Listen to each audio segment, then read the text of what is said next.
Hey everybody, this is Nate Smoyer, and you're listening to the Tech Nest Podcast. This is the show where we sit down with the leaders in real estate and technology to find out what they're doing to transform the way we buy, sell, and invest in real estate. If you've got an interest in real estate and technology, stick around.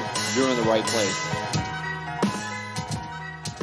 All right, welcome into today's show. We're talking about first-time home buyers, some of the challenges they face, and interestingly enough, why lenders don't want to talk to them. So we have got Dan Green, founder, CEO of a company called Homebuyer. He's been in the mortgage space for years. He's been blogging for years, creating content for years, really understands the buying cycle for first-time home buyers. And, you know, the opportunity isn't small. According to Dan, there's about 2.5 million real estate transactions annually that are first-time home buyers. These can be small deals, but they can be big deals. They're not always, little ones. It's not that they're worth less. They just take longer to close, sometimes more than 6 months. And so for lenders who are really just about transactions, you got to get the transactions. That can be an expensive lead to cultivate. Well, that's what Dan's company is looking to change. They're looking to actually make that cultivation, that relationship meaningful with the first-time home buyer and capitalize on that opportunity rather than just giving it up to some of the bigger incumbents that have major marketing dollars to stay front of mind, on TV and radio ads. We talk about content marketing. We talk about the whole cycle. We talk about some of the challenges. And I even asked Dan, hey, why would you go after the hardest to convert audience? And he's got a great answer that pushed back on that question. And I appreciate that pushback there. So anyway, listening to this one, probably a lot to take away from, especially if you're thinking about how you can leverage content marketing in your business. Listen in. Well, hey, Dan, welcome to the show. Hello. Great to have you here. I love the art all in the background there. We got a chance to talk about that. But this is radio. How's everybody? Yeah, this is a reason I do audio. As I was told once when I was younger, I had a face for radio. So, well, let's jump right into it here. Excited to talk with you today. I don't get to talk about the lending side of the real estate business very often. So excited to do this. To get started correctly, please go ahead, introduce yourself, let everyone know who you are and what you do. Dan Green, CEO, founder of Homebuyer. We are a mortgage lender for first-time homebuyers. Boom. Love it. Concise, right to the point. You know exactly who your customer is. Okay. Before we get into Homebuyer, I want to start with your background and what has led here, because you've been in the mortgage business for a little while now. So I want to frame it all around your experience. Walk me through what leads you to start Homebuyer. This is the third iteration of the same idea. Two other companies I founded and have been acquired. Homebuyer is a third iteration on the same idea, and it's about giving proper time, attention, and education to homebuyers and helping them to understand their process. Mm-hmm. And so what's been great is that through each iteration, and the last one was called the Mortgage Reports, still ranks very high, still helping millions of people every year, which is amazing. What's different with each iteration, though, is that technology is changing. And so a lot of the ideas and things we wanted to implement the last company wasn't really possible. For example, machine learning was difficult to get access to. Mm-hmm. Working with large data sets, there weren't a lot of experts in that area. And it was very expensive, say 5-10 years ago. But today it's really accessible, and there's many people that can help build that product. And so what we're doing now is we're applying the same concept of how do we give home buyers a better experience through education, and we're applying machine learning to that now. And that's how we got to where we are. All right. And then, so you started Homebuyer early 2019, right? Yes. Okay. And since then, you've gone through Techstars to help get up and running, right? Yeah, we had been running with the product in a beta, mm-hmm. And around that time, thought that a really good next step for us would be to how would we accelerate this business? How do we surround ourselves with the right network? What can we do to make it more efficient to get to the next step? And so we applied into the Techstars program down in Austin, which is an incredible Techstars office. Mm-hmm. And we were accepted in. that program ended at the beginning of March 2020. Yeah. Okay. So that was just not that very long ago. And so, I mean, it set you up, and now we are moving forward. And so let's jump into the specifics of Homebuyer. Okay. So who uses Homebuyer and why? Homebuyer is an education tool for first-time home buyers. I mean, in the end, right, we are a mortgage lender. Our goal is to do your mortgage loan. Right. But along the way, we're just giving information, not, one time, hey, stop by and we'll tell you how much house you can afford. The way that I think about this is that a really good loan officer knows all of their customers and knows what message they need to hear, at what time, what voice it needs to be delivered in order to help that home buyer move forward mentally, not just along their journey to home ownership, but we all have these voices that tell us that we shouldn't be buying right now, right? You need a bigger down payment. This is not a good idea. You're committing too much money.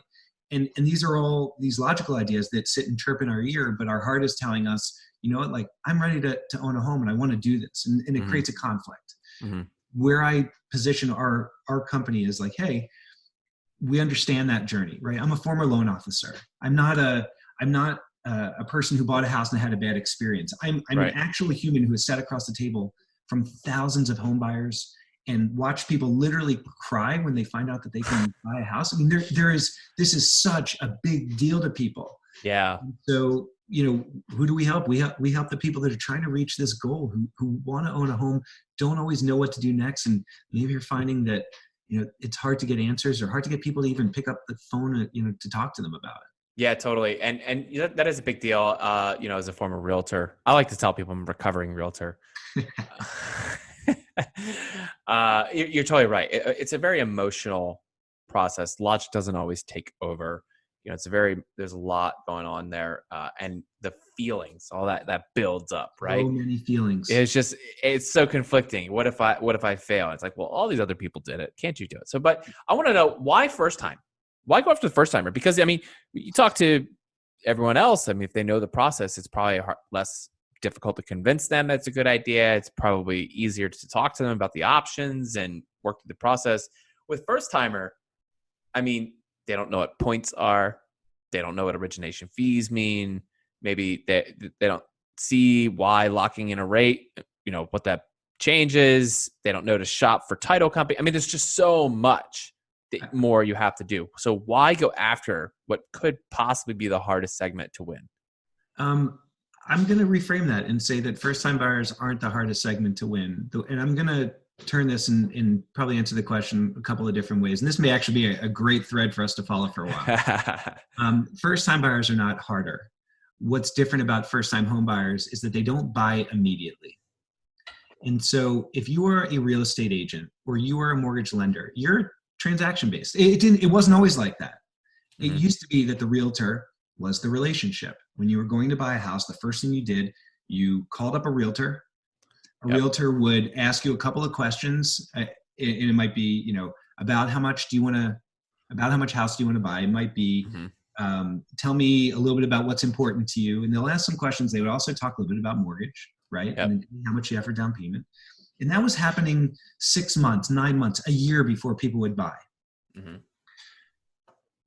In between 2007 and 2012, the rise of online real estate websites move the real estate agent out of that role. And a lot of us will have apps installed on our phone to browse houses, and we'll do that for months on end before we ever call a real estate agent, because it's really the last thing that many home buyers want to do. Their first time, right? They want to play the field as long as they can. They're non-committal. And so real estate who used to be that relationship have now been relegated to the bottom of the sales funnel. They're the last thing. They're the face that gets clicked next to the listing at 11 o'clock at night on a Friday because you want to go see that house on Saturday morning because you're off from work or whatever it is. Yeah. Really, so the mortgage people, mortgage lenders, when I started in the business in 2003, and on my first day of work, my boss sits me down and some other new hires, and we're all in a room, and he says that my customer is the real estate agent. He goes, I don't care what anybody tells you. Your customer is the real estate agent. He goes, we're going to teach you how to go into a real estate agent's office. We'll bring in donuts. You'll bring in rate sheets, and you make them like you because that's your career. And if you think about it, it used to be that way. Uh-huh. If the real estate agent was the first point of contact, and the real estate agent takes the home buyer through the entire process, at the very end, you go under contract, the real estate agent slides 3 cards across the table and says, here's 3 people to call, see who's got the best rate, but really call this one. That's my in-house lender. And I think that this lender's the best. That's really how it happened. And as a mortgage lender, we were taught, you've got to be that one card. Yep. Okay. So it was transaction. Your phone rings, it's money on the line. That's how lenders would work. The phone rings, it's somebody calling to say that they need a rate because they're under contract. Mortgage is a transaction. And then the business shifted, right? Real estate agents, again, they're back at the end of the funnel. And what does a home buyer do when they want to look at houses? They go online, they go to these websites, but what do they do when they have finance questions? They go to Google and they start asking, how do I buy a house? What kind of down payment do I need? What's the advantage of living in a condo? These really early stage questions. And what do they see when they go to Google? They land on all the lead aggregators. And it's, the big lead aggregators, they're trying to get you to their site so that you'll give them 17 pieces of information so they can jam you through a form and get you to a lender. And then what happens? Nobody calls you. You go through all that stuff and nobody calls you. Why don't they call? Because you're probably not going to buy from them. If you are more than 6 months from buying a house, your probability of closing with the first mortgage lender you talk to is 1 in 1,000. 1 in 1,000. I didn't realize it was that low. That's crazy. Because all you're looking for is information. You're not looking to make a commitment. And what does that lender do? They want it. Well, I can't answer that question. What's your social? Let's look at your credit. Let's see. I spoke with, tell me your income. I think you're right. I mean, I think I spoke with I can't even remember how many it was, but I ultimately went with Quicken, and it wasn't because they were my choice. It was actually, I bought directly from a seller, and they're like, yeah, I've used Quicken before. They're great. I was like, oh, cool. So that's what I'll use. I don't always, I don't talk about competitors, but I will say one thing that Quicken does really well is they spend over $1 billion a year just so that when you get a mortgage, you just think to call them. Amazing branding. Totally. Yeah. Like that's it. And they sit right there at the bottom of the funnel. So every mortgage lender is now competing with that particular lender for the bottom of the funnel. Yep. And it is an unfair fight. Quicken got to be so big because they learned how to reduce their costs to a point where their cost structure is nothing like everybody else's. Yeah, totally.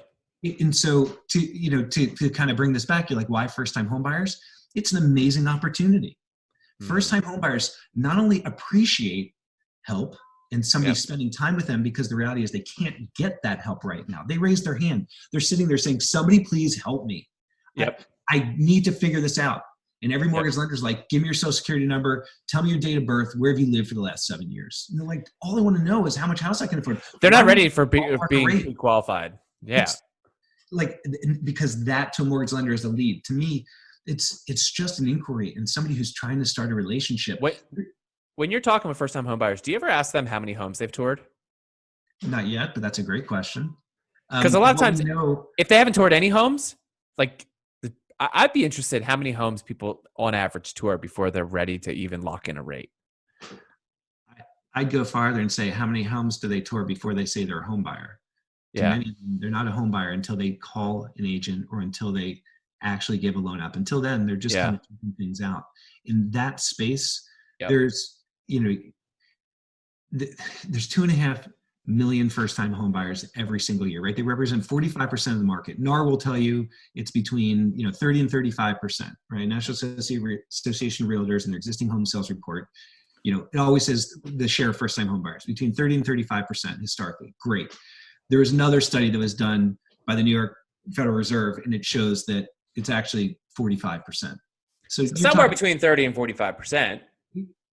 Closer to, you're right. You're right. Just somewhere in there. But if you think about 6 million homes sold in a year, right? And if you're looking at 45% or even 30%, that is multiple millions of home buyers that sit in a market and that generate fees just like anybody else. Like, it is not a less valuable loan. It's only less valuable to buy the lead. Yeah. Because mortgage lenders don't have the tool to acquire, to nurture, to develop, and make meaningful contact the way that a human would. And so I come at this like a loan officer. I've been doing, like you said, I've been doing this for 17 years.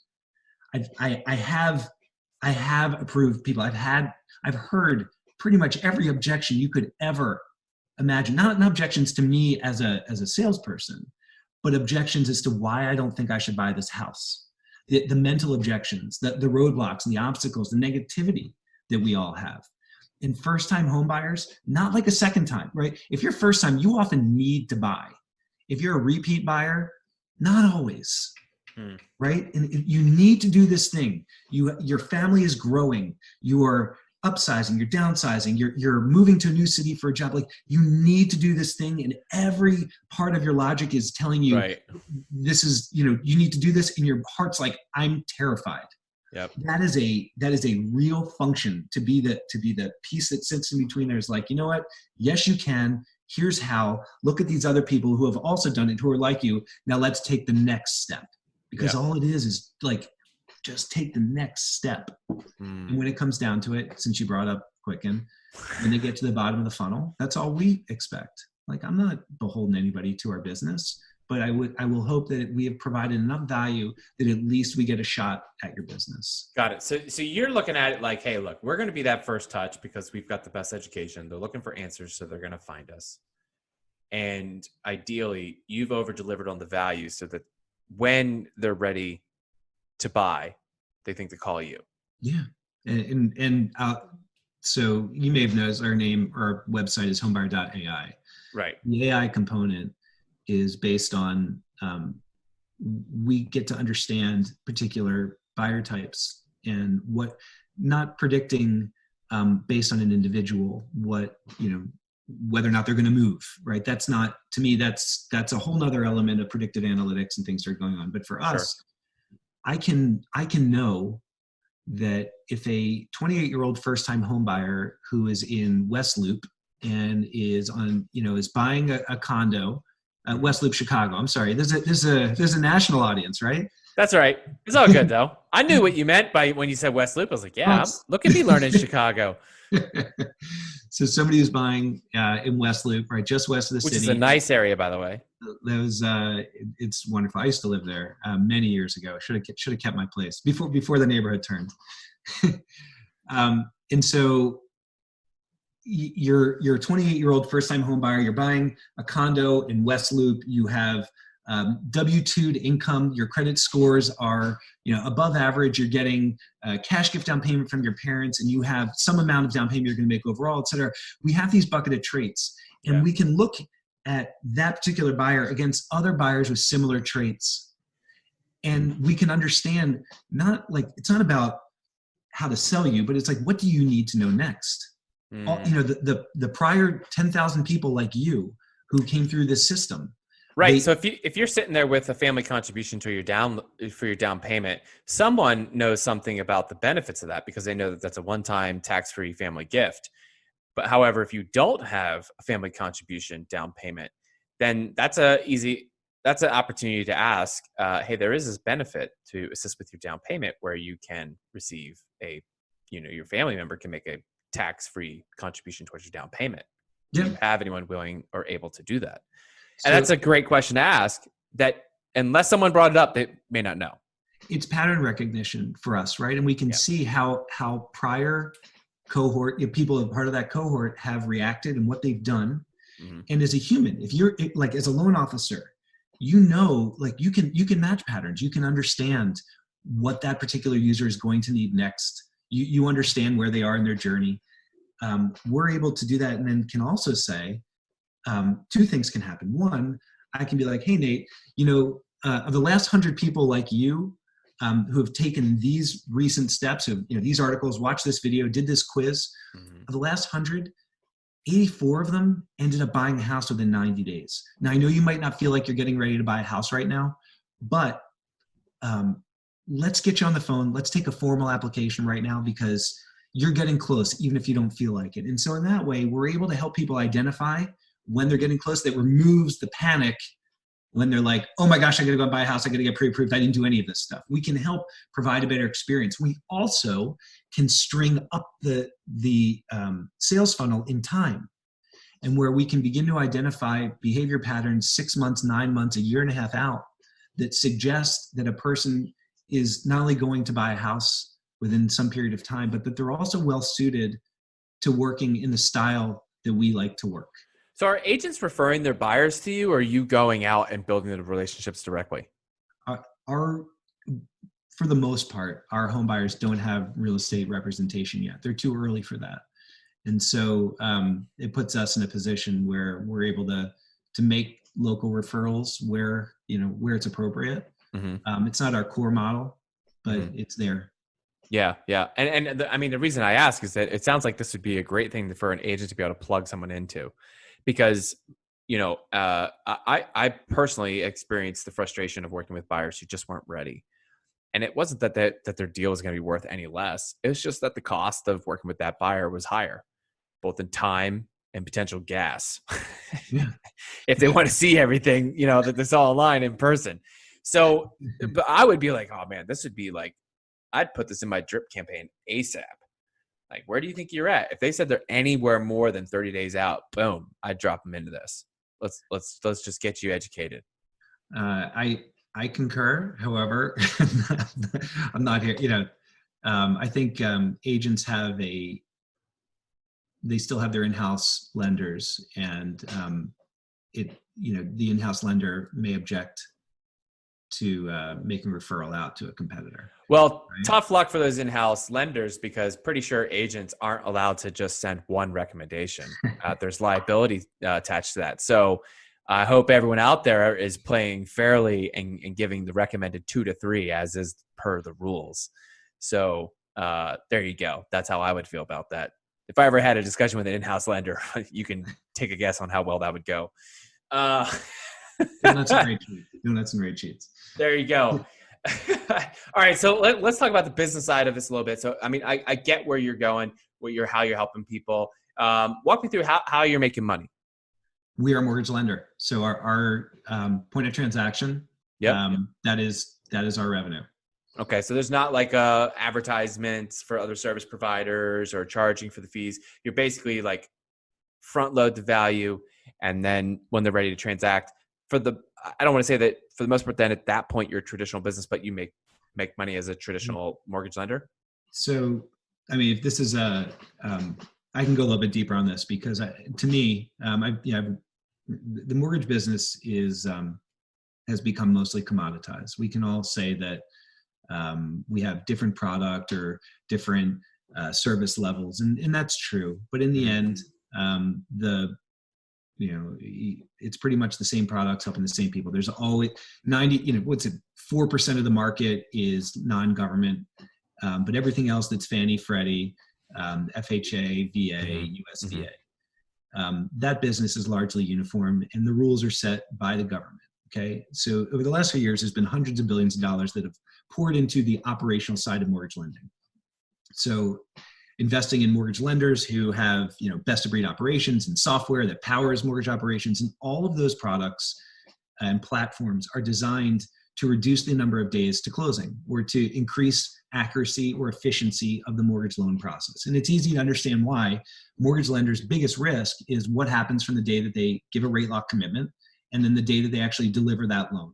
And the more number of days there are there, the larger the risk. That's why a 45-day rate lock costs more than a 30, and a 60-day costs more than 45, and extended rate locks. Like, that is a very big risk to lenders. So all this money has poured in to back office, and how do we do things faster? And what's the result? You have home buyers now who feel like they have to close in 14 days and 20 days. And like, that's awesome for mortgage lending. It has saved so much money for mortgage lenders. It's also a terrible experience for your home buyer. Right? Yeah, if they're not ready for that, they never are. It's stressful.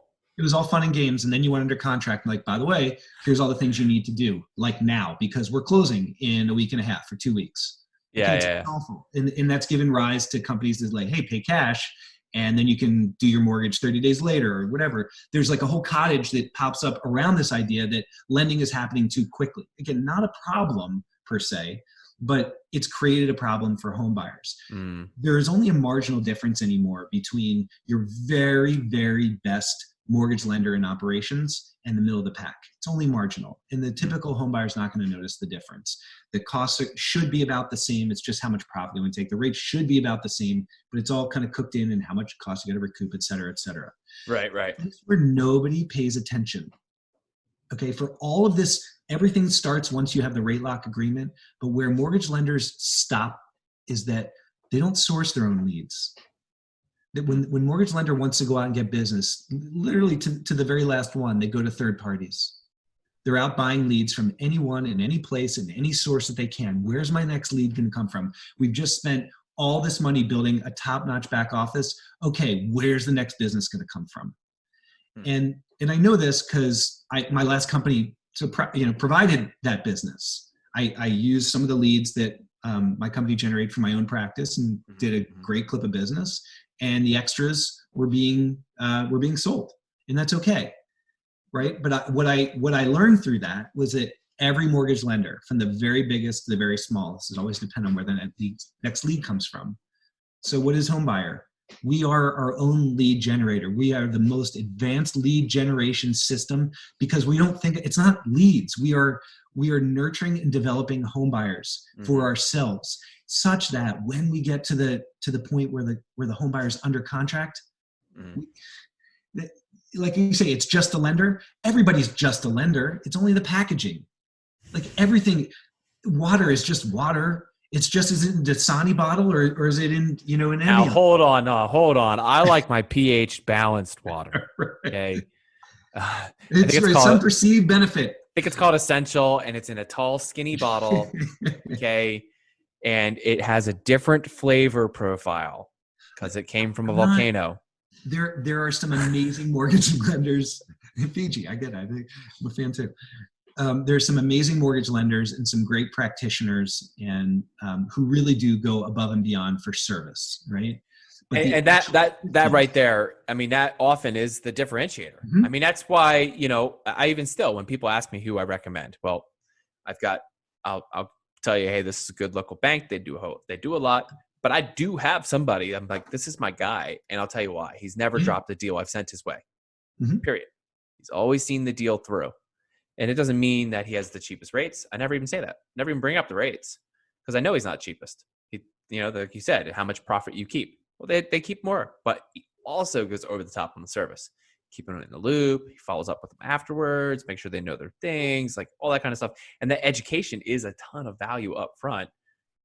But that's also hard to capture the attention and to deliver that. And so that kind of leads me to this, like, and I'd love to hear what you're willing to share. I don't want you to give away your secret sauce, but how are you even keeping people's attention? The moment I go to Google and search how to buy a house. This question. The search context ads in Google, the search and Google display ads are going to come up. There's going to be 10 ads on the front page of search. I'm going to get bombarded on YouTube. Now Facebook knows I'm in market, right? I know how all the contextual ads work. Based on I'm now in market to purchase on. I'm going to be watching Netflix and get commercials on Netflix because it's connected TV ads.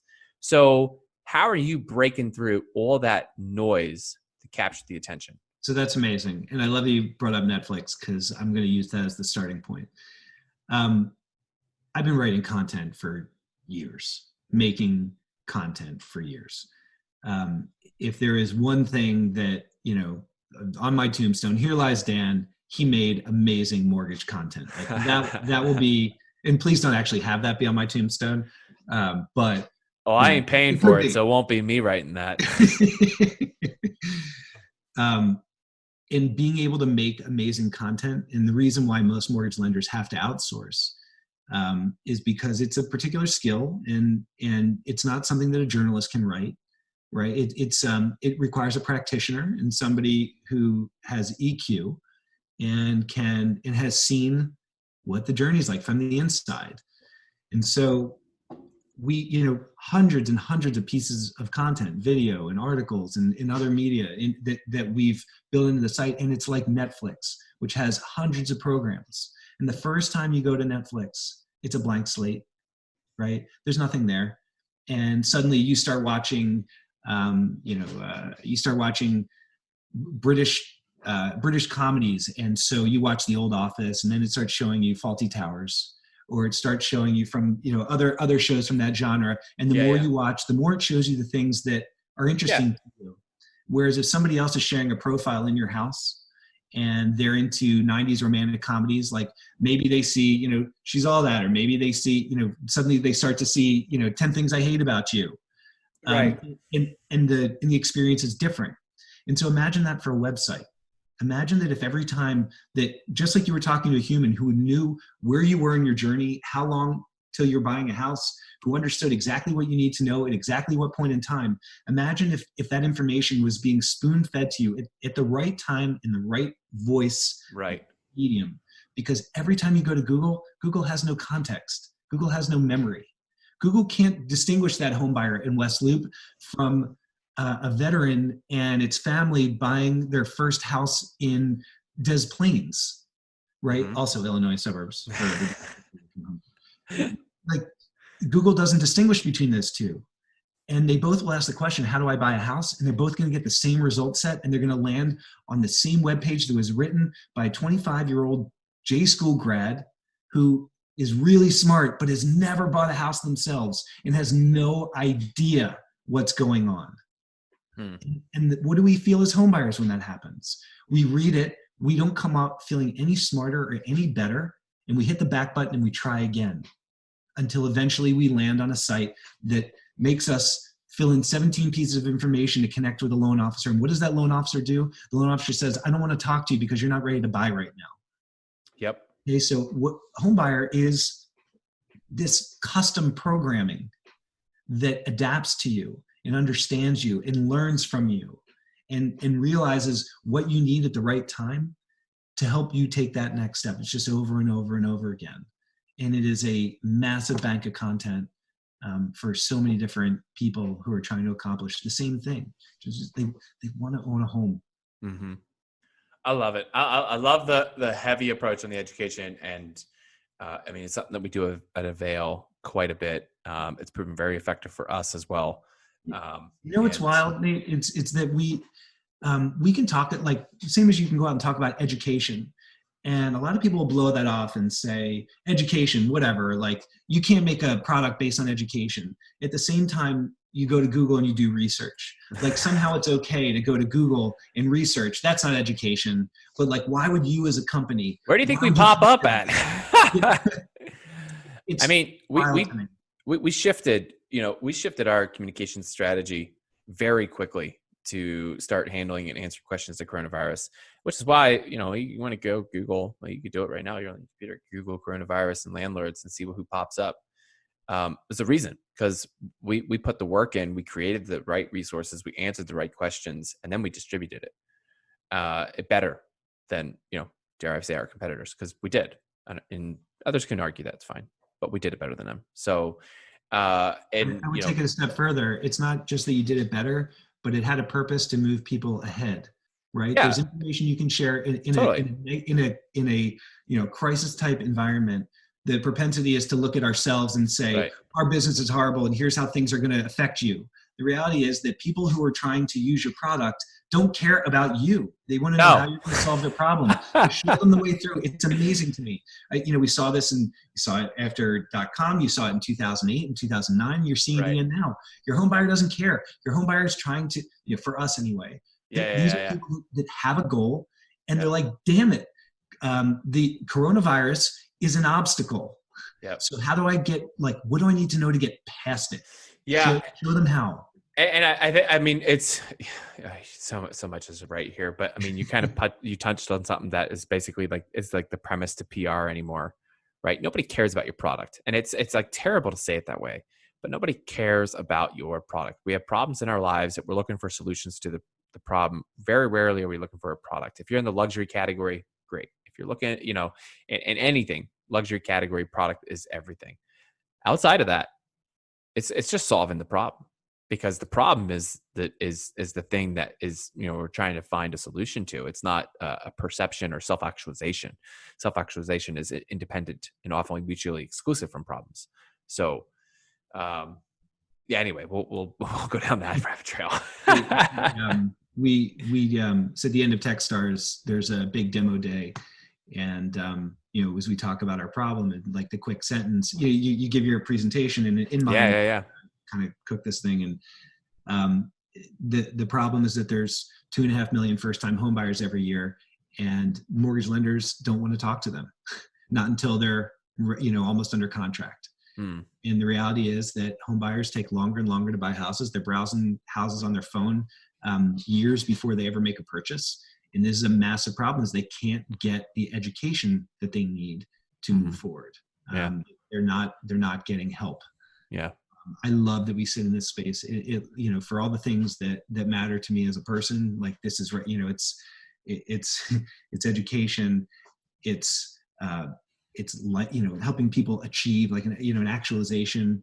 I love numbers. I'm a huge math guy, and like that's probably good as a mortgage guy. I mean, I hope you love numbers. There's a handful in there, some percent stuff, and I remember a lot of things. So early in my career, you've got amortization schedules measured on there. I was at this event early in my career, and a guy who I had helped with his mortgage for a few years earlier was there, and he was introducing me to somebody. He says, "Oh, this is Dan. Help me with my mortgage."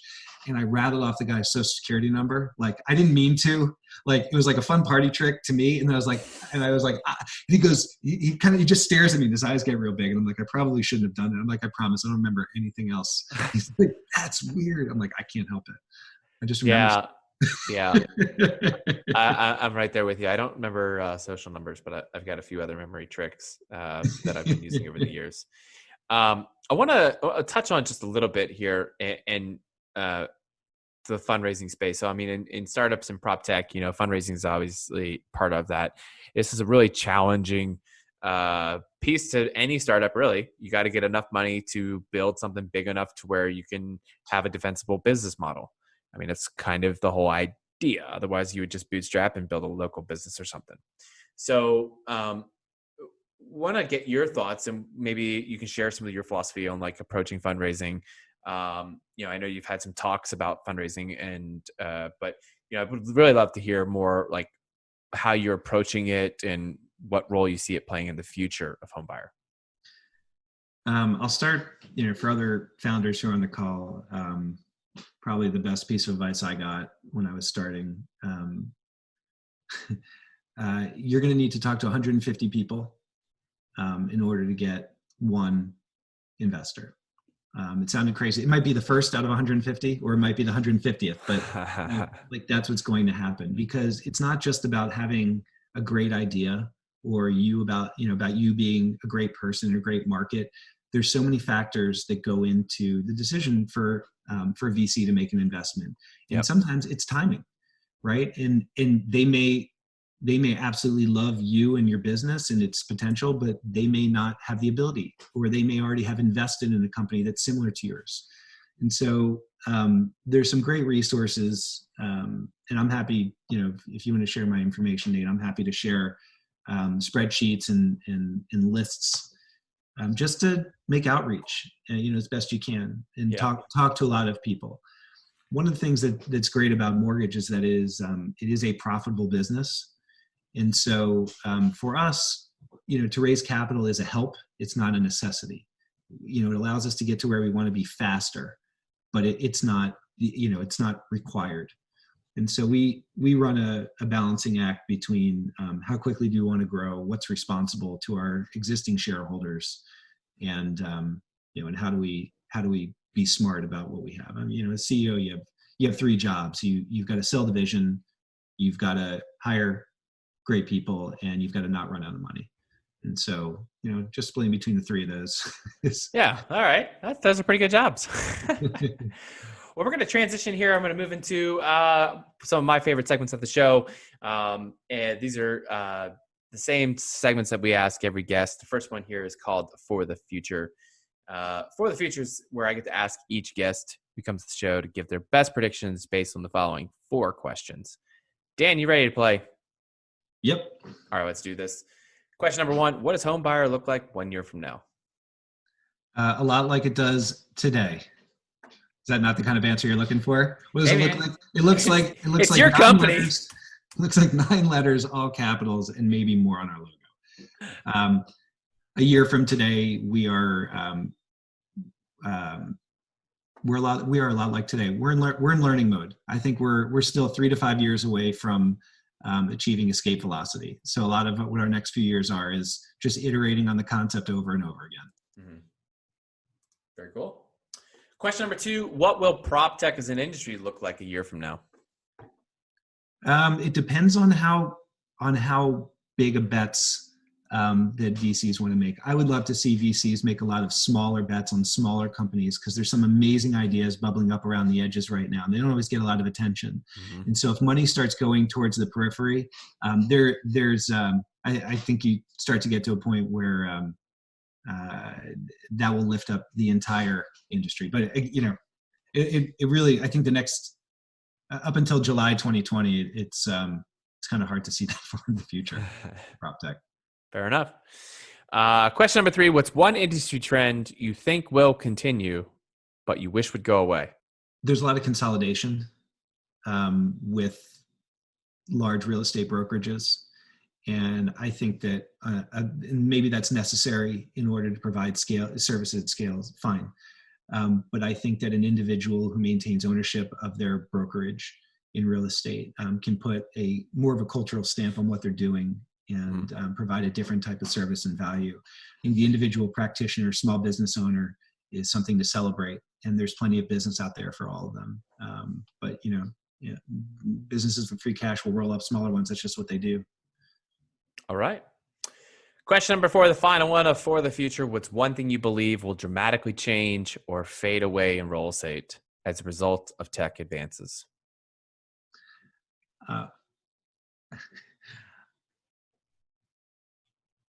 Laggard real estate data will roll away. Real estate data from last month or 2 months ago or last quarter is completely irrelevant. What a home buyer needs is to know what's happening on the street level right now and to have models to show what'll happen in the next week and maybe the next month. It helps us all make better decisions. And there are companies that are out there that do that. And that for home buyers to rely on historical data in order to make future, like it's great for economists and policymakers. You want to know what's happened to home prices over the last year, but that's not relevant to a home buyer today. What you need to know is what's the current trend? Are listings up or down? The number of listings, are they up or down? What's the real time supply and demand for homes? How do you make a better negotiation decision? That sort of information, I think would be the best development for home buyers, to have a more firm grasp about what the market actually looks like right now, because all we have is historical data, and that's in a market shock event, that historical data becomes completely worthless. Totally. All right, we're going to move on to the last 3 here. Dan, these are questions more about you, so our listeners get to know you better. Question number 1, what are you reading? I'm reading, I can show, I realize I can't show you. Sell More Faster, Amos Schwartzfarb. Somewhere faster. Sell More Faster, Amos Schwartzfarb. Sell More. Yes, Sell More Faster. Amos Schwartzfarb is a fantastic book. I'm assuming it's a sales book. It is a sales book, but I think for any business owner or any founder, no matter what. Oh, it's a Techstars Wiley published book. Okay. Yes, it is. All right. If it's Wiley, it's got my trust. It's a terrific way to think about your business and to kind of get down and realize where you should be focusing your time and attention. Yeah. Got it. Added to my Amazon wish list. Question number 2, who are you learning from? Literally everybody, all the time. I learned a long time ago that you can learn lessons in the strangest of places. And so it's not, except on Twitter. I don't learn anything on Twitter. You don't learn anything on Twitter? I learn a lot on Twitter. I'm offended because I believe I've got a great curation of tweets that I put out, and now I'm a little offended. I was just giving an answer for the masses. That's not true. I love Twitter. I love Twitter. But literally from everybody. And I think even my kids at times can be great lessons in life and everything. So I'm always trying to find a lesson somewhere. Awesome. Last one here. What inspires you? I'm inspired by people with positive outlooks. I consider myself one of them.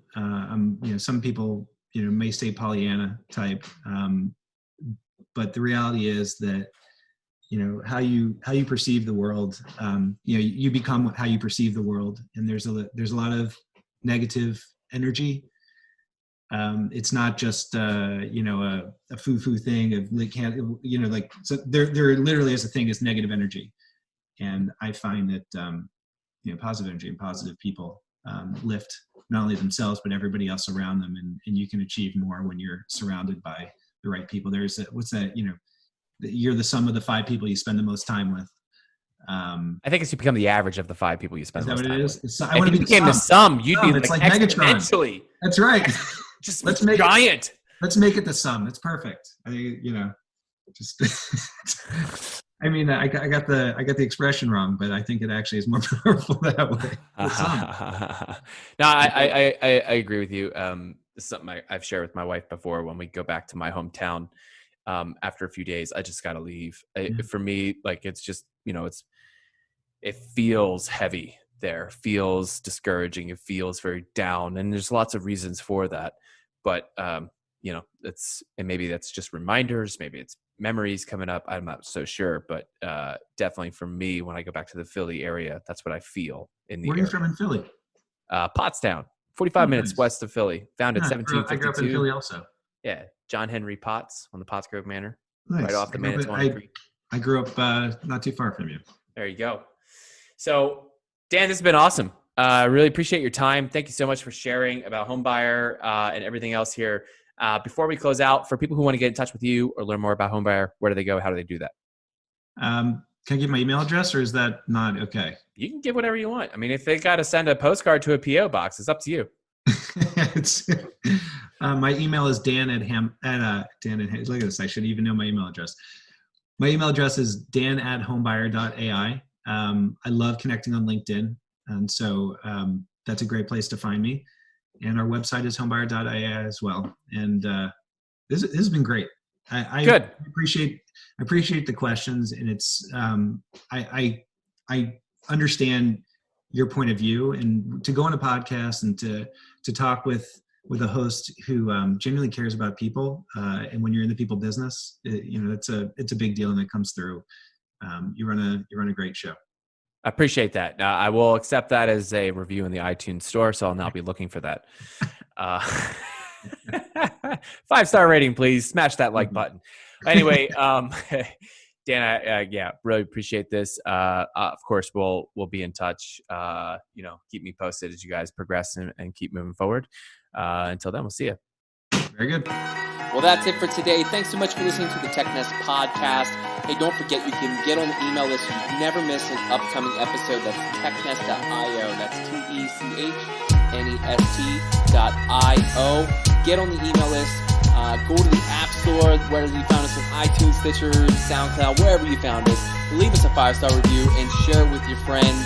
And if you've got a guest or someone that you'd like to recommend, or if you think that you'd be a great guest on the show, hey, send me an email, nate@realteampanda.com. That's nate@realteampanda.com. See you guys later.